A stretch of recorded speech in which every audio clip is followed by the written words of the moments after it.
Hello learner, जब भी आप कोई एक बिजनेस बुक पढ़ेंगे तो ज्यादातर बुक में आपको एक ही जैसी सलाह मिलेगी, जैसे एक बिजनेस प्लान लिखें, कंपटीशन की स्टडी करें, इन्वेस्टर खोजें आदि। और अगर आप इसी तरह का और कोई एक बुक खोज रहे हैं तो फिर रीवर्क आपके काम की नहीं है। लेकिन अगर आप चाहते हैं कि आप कोई एक ऐसी बुक पढ़ें जो आपको बिजनेस में सक्सेस होने का better, faster and easy way दिखाए, तो फिर रीवर्क आपके लिए एक बहुत ही बेहतरीन बुक है। तो आइए रीवर्क को कुछ पॉइंट से समझते हैं। नंबर 1, स्टार्ट ये बिजनेस नॉट स्टार्टअप। बिजनेस शुरू करें, स्टार्टअप नहीं। आजकल के युवाओं के द्वारा स्टार्टअप शब्द का इस्तेमाल करना फैशन जैसा हो गया है। जिसे देखो वही कहता मिल जाएगा कि यार मैं स्टार्टअप लगाना चाहता हूँ। और जब लोग स्टार्टअप लगाते हैं तो शुरू में ही एक्सपेंसिव इक्विपमेंट खरीद लेते हैं और प्रोडक्ट की एडवर्टाइजमेंट में पैसा वेस्ट करने लगते हैं और बहुत सारी फंडिंग भी जुटा लेते हैं। और फिर ज्यादा फंडिंग लेने के कारण उन्हें इन्वेस्टर के इशारों पर नाचना पड़ता है और उनका खुद का विजन खोस आ जाता है। इसलिए ऑथर कहते हैं कि स्टार्टअप और एंटरप्रेन्योर जैसे फैंसी शब्दों के भ्रम से दूर रहें, बल्कि खुद को एक बिजनेसमैन की तरह देखें। और इसके लिए ना आपको कोई डिग्री चाहिए, ना ही सूट बूट, और आप ज्यादा फालतू के परपंच में ना पड़े। आपके पास जो कुछ भी है उसी से अपना डायरेक्टली बिजनेस शुरू कर दीजिए और फिर धीरे धीरे बिजनेस को स्केल अप करते जाइए। Number 2, don't be afraid of mistake in work. कोई भी काम शुरू करने से पहले डरे नहीं कि आपसे गलतियां होंगी, बल्कि जब आपके दिमाग में यह विचार आए तो इसे इस तरह सोचे कि मिस्टेक आपके लर्निंग प्रोसेस का एक हिस्सा है और इससे ज्यादा कुछ भी नहीं। हमारे पास ऐसे कई सारे बहाने होते हैं जिनका यूज हम अपने कंफर्ट जोन से बाहर के कामों को करने से बचने के लिए करते हैं। जैसे हम सोचते हैं कि हमारे पास पर्याप्त समय नहीं है। इस तरह के बहाने हम अक्सर फेलियर से बचने और अपने ईगो को बचाने के लिए करते हैं। लेकिन जब आप किसी काम में सफल होते हैं तब आप यह सीखते हैं कि आपको क्या करना है, बट जब आप किसी काम में फेल होते हैं तब आप यह सीखते हैं कि आपको क्या नहीं करना है। इसलिए मिस्टेक से डरे नहीं। यह बुक आपको टेंशन लेने की बजाय अपने इम्पोर्टेंट काम पर फोकस करने के लिए सक्षम बनाती है।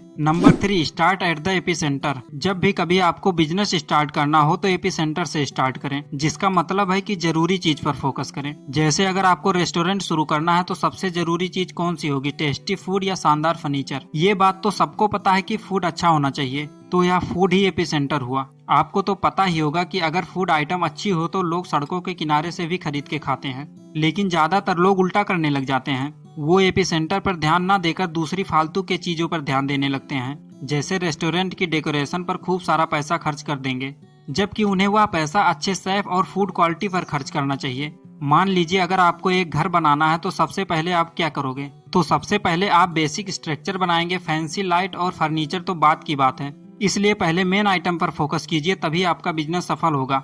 Number 4, avoid meetings. बेवजह की मीटिंग्स आपका बहुत सारा टाइम वेस्ट करती हैं। ज्यादातर लोग मीटिंग्स में सिर्फ अपना ओपिनियन रखने के लिए आते हैं।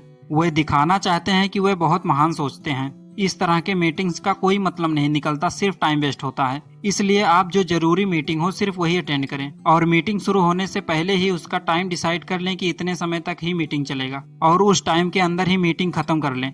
Number 5, don't be A workaholic about your work. अपने काम को लेकर वर्कोहलिक न बने। इस बारे में यह बुक सिखाती है कि आप वर्कोहलिक बनकर जितना हल करते हैं उससे कहीं ज्यादा समस्याएं पैदा कर लेते हैं। आपने कई सारे लोगों को ये कहते हुए सुना होगा कि वे 24 घंटे में से 18-19 घंटे काम करते हैं। ये जो ऐसा कहते हैं वो वर्कोहलिक लोग होते हैं। वर्कोहलिक इंसान अपने इंटेलिजेंस की कमी को छुपाने के लिए और दूसरों को नीचा दिखाने के लिए करते हैं। ऑथर कहते हैं कि जरूरत पड़ने पर ही इतना मेहनत करें, ना कि हर समय, वरना आप वन मैन आर्मी से ज्यादा कुछ नहीं होंगे। Number 6, keep your to do list short. आपकी टू डू लिस्ट जितनी ज्यादा लंबी होगी उसमें उतने ही ज्यादा अधूरे आइटम्स होंगे और वो आपको बहुत ही बेकार दिखेंगे। वहीं दूसरी ओर छोटी टू डू लिस्ट हमेशा आपकी प्रोडक्टिविटी और मोटिवेशन पर अमेजिंग इफेक्ट डाल सकती है।